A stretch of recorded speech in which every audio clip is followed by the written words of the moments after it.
Hello বন্ধুরা, আজকে আমার আরেকটি খুবই ইন্টারেস্টিং ট্যুর ব্লগে আপনাদের ওয়েলকাম জানাই। বন্ধুরা, আজকে আমি আপনাদের শেয়ার করব যে বুদ্ধগয়ার খুবই ইম্পর্টেন্ট ট্যুরিস্ট স্পটগুলো কীভাবে ভালোভাবে কভার করা যায়। তো আজকের আমার এই দিনের শুরুটাই আমি করলাম লেভেল 4 রুফটপ রেস্টুরেন্টে। এটা গয়া স্টেশনের কাছে। আর এর আগের ভিডিওতে আমি আপনাদের সাথে শেয়ার করেছি যে আমি বন্দে ভারত এক্সপ্রেসে হাওড়া থেকে এসেছি গয়া স্টেশন পর্যন্ত, অর্থাৎ কলকাতা থেকে আমার জার্নি শুরু করেছিলাম। আমি গয়াতে এসে শেষ করেছিলাম 12:30টার সময় দুপুরবেলা গয়া স্টেশনে। সেখান থেকে আমার হোটেলে চলে এসেছিলাম। আর আমি এখানে হোটেল নিয়েছি জাস্ট স্টেশন থেকে 10 মিনিটের মধ্যে, হোটেল ঘরানা।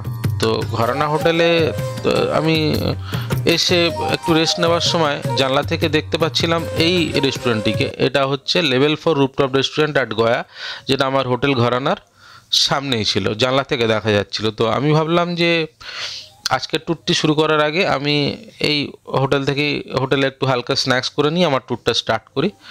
আর এখানে আমি কথা বলে জানতে পারলাম যে আপনি যদি এখানে আপনার বুদ্ধগয়ার ট্যুরটি করতে চান, তাহলে এই গয়া স্টেশনের কাছে থেকেই কভার করাটাই ভালো। বুদ্ধগয়াতে আপনি থাকতেই পারেন, তবে সেক্ষেত্রে আবার গয়া ঘোরার জন্য কিন্তু আপনাকে আলাদাভাবে আবার বুদ্ধগয়া থেকে গয়া আসতে হবে। আর গয়া থেকে কিন্তু দুটো স্পট কভার করে আপনি আবার গয়া থেকে অন্য অন্য লোকেশন যেমন রাজগীর নালন্দার দিকে কিন্তু খুব সহজে বেরিয়ে যেতে পারবেন। তো এইখানে দুটো মেন সার্কিট এই গয়ার কাছেই, তো যেটা গয়া স্টেশন থেকে কভার করা যায়। একটা হচ্ছে বুদ্ধগয়া, যেখানে অনেকগুলো ট্যুরিস্ট স্পট আছে, যেটা সকাল থেকে শুরু করে ভালোভাবে কভার করতে গেলে একদিন লেগেই যাবে। আর আরেকটা হচ্ছে গয়াতে বিষ্ণুপাদ টেম্পল আছে, তারপরে ফুলগুরিবার আছে, যেখানে আপনারা জানেন পিণ্ডদান করতে বিভিন্ন মানুষেরা আসেন ভারতবর্ষ থেকে। তো সেই ফুলগুরিবারের উপরে একটা গয়াজি ড্যাম হয়েছে, সেই ড্যাম পার হয়ে গিয়ে অপোজিট দিকে সীতাকুণ্ড আছে, সেখানেও যেতে পারেন। এখানে একটা শক্তিপীঠ আছে মংলা গৌরী বলে, সেটাও কিন্তু গয়া স্টেশনে থেকে কভার করা যায়। তবে আজকে আমি আমার এই প্রথম দিনের ট্যুরটি করব বুদ্ধগয়াতে। তো বুদ্ধগয়ায় যাওয়ার জন্য আমি এখান থেকে একটা গাড়ি নিয়ে নেব। গাড়ি জাস্ট এখান থেকে খাওয়ার পরে আমি গাড়িটা নিয়ে বুদ্ধগয়ার উদ্দেশ্যে যাব। শুনলাম এখান থেকে 30 থেকে 35 মিনিটের মতো মোটামুটি লাগবে, রাস্তা যদি ফাঁকা থাকে। তো চলুন আজকে আপনাদের সাথে শেয়ার করি বুদ্ধগয়ার টুরিস্ট স্পটগুলি।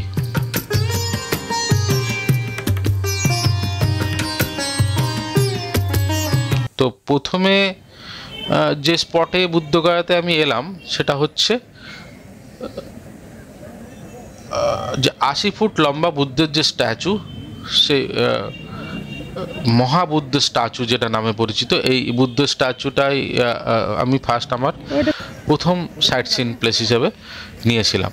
তো এইটা 80 ফুট লম্বা বুদ্ধের একটা স্ট্যাচু, এটাই সবচেয়ে ভারতবর্ষের মধ্যে বুদ্ধের বড় স্ট্যাচু। তো আমাদের যে গাড়িটা নিয়ে এলো, এই যে ক্যাম্পাসটা, বুদ্ধের স্ট্যাচু যে ক্যাম্পাস আছে তার আমি যেভাবে যাচ্ছি তার ডান দিকে আমার গাড়িটা পার্ক করা। তো ড্রাইভার বলল যে এইখানটা গাড়িটা পার্ক করে এই বুদ্ধের স্ট্যাচুর সাথে আরও অনেক মন্দির এখানে আছে, তো সেগুলো পায়ে হেঁটেই কিন্তু পরপর কভার করা যায়।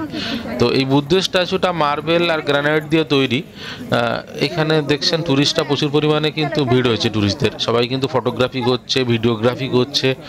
আর এখানে আরও বুদ্ধের মেন স্ট্যাচুটাকে ঘিরে ছোট ছোট ধ্যানমগ্ন বিভিন্ন পশ্চারে বুদ্ধের মূর্তি আছে। তো এটা যদি আপনি একটা সার্কুলার আকারে যদি ঘোরেন বা একটা প্রদক্ষিণ করেন, তাহলে কিন্তু একটা ভালো এক্সপিরিয়েন্স আপনি নিতে পারবেন। আর এখন যেহেতু শীতকাল, আর এখন হচ্ছে জানুয়ারি মাসের লাস্ট, তো এখন ভালো পরিমাণে টুরিস্ট কিন্তু এখানে দেখা যাচ্ছে। আর এই ক্যাম্পাসটা কিন্তু একটা সুন্দর ক্যাম্পাস, বেশ পরিষ্কার পরিচ্ছন্ন। তো এই জায়গাটি কিন্তু ঘুরে দেখলে খুবই ভালো লাগবে। তো প্রচুর পরিমাণে টুরিস্টও এখানে এসছে, তারা সবাই দেখছেন। আর সামনে একটা জায়গায় জুতো সবাই খুলে রাখছেন, খুলে রেখে সবাই কিন্তু বুদ্ধের মূর্তির কাছে গিয়ে কেউ প্রণাম করছেন। বহু দেশ বিদেশ থেকে বিভিন্ন মানুষরা এসেছেন। তো জায়গাটা সত্যি কিন্তু একটা ঘুরে দেখার মতো জায়গা।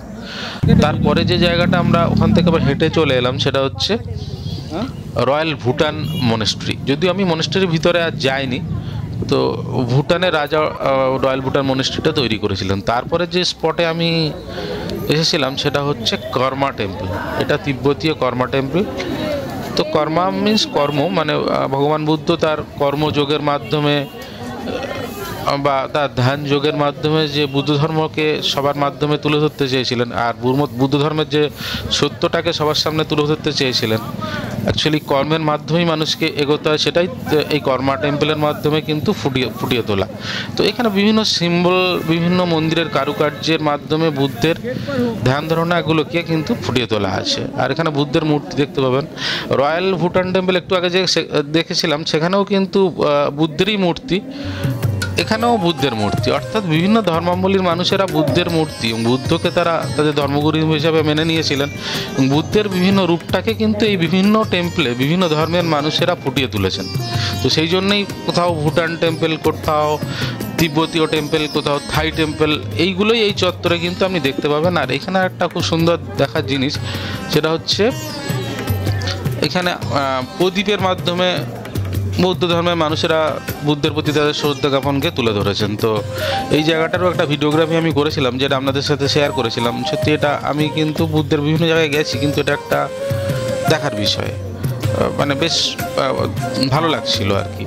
তারপরে আমি যে জায়গাটায় এলাম সেটা হচ্ছে থাই টেম্পল।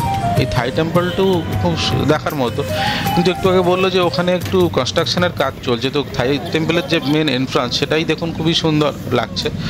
তো বুদ্ধের একটা সিম্বল থাই আকারে তারা কিন্তু মন্দিরে এই এন্ট্রান্সের চূড়াতে রাখা আছে। আর এই টেম্পলে কনস্ট্রাকশনের কাজ হচ্ছে, আমি বললাম, নাহলে এই টেম্পলটা কিন্তু খুবই সুন্দর দেখতে। এই কনস্ট্রাকশনের কাজটা যদি না থাকতো, কমপ্লিট থাকতো, আমরা বিভিন্ন সময় ফটোগ্রাফিতে দেখেছেন, এই টেম্পলটা কিন্তু খুবই সুন্দর। আর এখানে এমনি ট্যুরিস্টদের জন্য ফটোগ্রাফি করার জন্য বিভিন্ন কিন্তু আর্টস, বিভিন্ন মডেল করা আছে। দেখছেন বাঁদিকে একজন গিয়ে ওখান থেকে যা তার ফেসটাকে বার করে ফটোগ্রাফি করতে পারবে, ডান দিকে মিস্টার অ্যান্ড মিসেস স্টাইলে ফটোগ্রাফি করা, মানে আপনার মুন্ডুটা গলিয়ে কোনো রকমে আপনি ফটোগ্রাফি করবেন, সেই সমস্ত ব্যবস্থা করা আছে। তো যাই হোক, এগুলো তো হলো বাইরের রূপ ট্যুরিস্ট অ্যাট্রাকশনটাকে বাড়ানোর জন্য। তো আমি এখন চলেছি মন্দিরের ভিতরে। তো একটু আগে আপনাকে বলেছি যে বিভিন্ন ধর্মের মানুষেরা বুদ্ধের মূর্তিকে বা বুদ্ধের ধর্মটাকে বিভিন্নভাবে তাদের মন্দির, তাদের শিল্পকলার মাধ্যমে কিন্তু ফুটিয়ে তুলেছেন। তো এইখানে থাই ল্যান্ডের তরফ থেকে বুদ্ধর যে ধর্মের মানুষেরা তাদের বুদ্ধের মূর্তিকে সেইভাবেই ফুটিয়ে তুলেছেন, এবং এইখানে থাই আর্কিটেকচারটা কিন্তু আপনারা এই মন্দিরে কিন্তু দেখতে পাবেন। তো সত্যি এই বিভিন্ন ধর্মের যে স্ট্রাকচার, তাদের যে সিম্বল, তাদের বুদ্ধের প্রতি যে শ্রদ্ধা জ্ঞাপনের বিভিন্ন চিত্র, সেগুলো কিন্তু সত্যি দেখার মতো। তো এখানে একটা ভালো সময় আপনারা কাটাতে পারবেন, এবং বুদ্ধের মূর্তি, বুদ্ধের এইসব চিত্রগুলো কিন্তু আমরা উপলব্ধি করতে পারবেন। তো এখন এখানে বিভিন্ন দেশ থেকে, আমাদের ভারতবর্ষের বিভিন্ন জায়গা থেকে কিন্তু মানুষরা চলে এসেছে দেখার জন্য। আর এখন যে জায়গাটায় আমি এসেছি, সেটা হচ্ছে মেন বুদ্ধের টেম্পল, মহাবোধি টেম্পল, যেখানে বুদ্ধ নির্বাণ লাভ করেছিলেন, সেই জায়গাটিতে। তো এইখানে দেখতে পাচ্ছেন ডান দিকে বিভিন্ন রকম ট্যুরিস্ট সেন্টার, বিভিন্ন স্টল আছে, যেখানে এই টেম্পলে যেহেতু আপনার মোবাইল অ্যালাউ নয়, জুতো অ্যালাউ নয়, তো জুতো খুলে রাখার বিভিন্ন রকম এখানে স্টল আছে। তো এক্ষেত্রে বিনা পয়সায় আপনি রাখতে পারবেন সব কিছুই। আর আপনি যদি ডোনেশান করতে চান জুতো রাখার পরে, সেটা আপনি দিতেই পারেন। তো এইসব বিভিন্ন রিসেপশন সেন্টারগুলো কিন্তু এখানে গড়ে উঠেছে। আর এখানে গড়ে উঠেছে বিভিন্ন রকম ধর্মশালা। আপনারা দেখতে পাচ্ছেন বুদ্ধ ধর্মের বিভিন্ন মানুষেরা তাদের পোশাকের মাধ্যমে এখানে দেখা যাচ্ছে বুদ্ধ ধর্মের বিভিন্ন দেশ থেকে আসা মানুষদের। তো আর সামনে যে signboard, welcome to Mahabodhi temple বা সেই মহাবোধি টেম্পলের এন্ট্রান্সটা কিন্তু সামনেই। সেখান থেকে গিয়ে আপনারা মেন বুদ্ধের যে টেম্পল, মহাবোধি টেম্পলে যেতে পারবেন, যেখানে কিনা সেই মহাবোধি ট্রি বা সেই অশ্বত্থ গাছটি রয়ে গেছে, যা তার 5th জেনারেশনটা এখন আপনি দেখতে পাবেন। সেই মেন গাছটি থেকেই তার যে শাখা পোশাখা বা ছোটো ছোটো চারা গাছ জন্মেছিল, বা তার যে 5th জেনারেশন, সেটাই কিন্তু এখন আছে। তো সেখানে সবাই কিন্তু ধ্যান করছে, বুদ্ধের প্রতি শ্রদ্ধা জ্ঞাপন করছে। আমি একটু আগে টেম্পলে ঢুকেছিলাম, যেহেতু ফটোগ্রাফি অ্যালাউড নয়, তাই আমি সেই ফটোগ্রাফিটা করতে পারিনি। আনটিল অ্যান্ড আনলেস যদি আপনারা স্পেশাল পারমিশন করান, তাহলে হয়তো পারবেন। তো তার মধ্যে আমি গিয়ে দেখলাম যে বিভিন্ন দেশের মানুষেরা এসছে বুদ্ধ ধর্মের উপরে।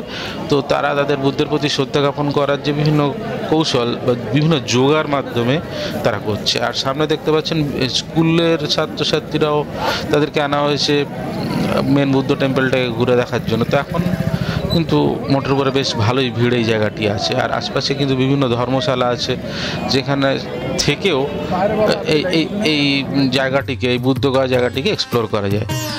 আর আমি আজকে গিয়েছিলাম, আমার এখান থেকে যে ফেয়ারটি পড়েছিল বুদ্ধগয়া পর্যন্ত গয়া স্টেশন থেকে, সেটা হচ্ছে 1600 টাকা। তো 1600 থেকে 1700 টাকা কিন্তু আপনার একটা সুইফট ডিজায়ার টাইপের গাড়ি, 4 সিটার গাড়িতে আমাদের নেবে। আমি আবার এখন ফিরে এসেছি, আমি এখন একটু রাতের ডিনারটি সেরে নিচ্ছি। তো কালকে আমি ঘুরে দেখব গয়া, এই গয়া স্টেশনের কাছে যে গয়ার উপরে যে স্পটগুলো কভার করা যায়, তো সেইগুলো। তো বুদ্ধগয়াতে যেহেতু আমি সেকেন্ড হাফের পরেই গেছিলাম, আমি আজকে যে বলেছি আপনাদের যে আমি 12:30টায় এসে পৌঁছেছি বন্দে ভারত এক্সপ্রেসে করে, তারপর বাকি সময়টা আমি এক্সপ্লোর করেছি। ওই জন্য আমি সব স্পট হয়তো বুদ্ধগয়ার এক্সপ্লোর করতে পারিনি।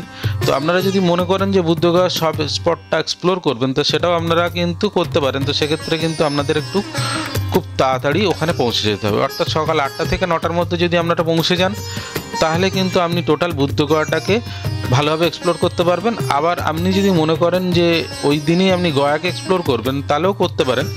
তো একদিনে দুটো এক্সপ্লোর করতে গেলে হয়তো সব স্পটগুলো ভালোভাবে কভার করা নাও হতে পারে। তো অ্যাকর্ডিংলি আপনাদের সময়, আপনাদের এক্সপেকটেশন অনুযায়ী আপনারা প্ল্যান করে নিতে পারবেন। তো আজকের ট্যুরটি আমি এখানে শেষ করছি। দেখা হবে আমার নেক্সট ট্যুর, যেটা আমি এই গয়ার উপরে আমি তৈরি করব এবং আপনাদের সাথে শেয়ার করব। তো এখনও পর্যন্ত যারা আমার চ্যানেলটিকে সাবস্ক্রাইব করেননি, সকলকে বলবো please like and subscribe my channel. তাহলে এই ধরনের আরও ইন্টারেস্টিং ভিডিওগুলো কিন্তু আমি আপনাদের সাথে শেয়ার করতে পারবো। তো আজকে আমার ভিডিওটি দেখার জন্য ধন্যবাদ।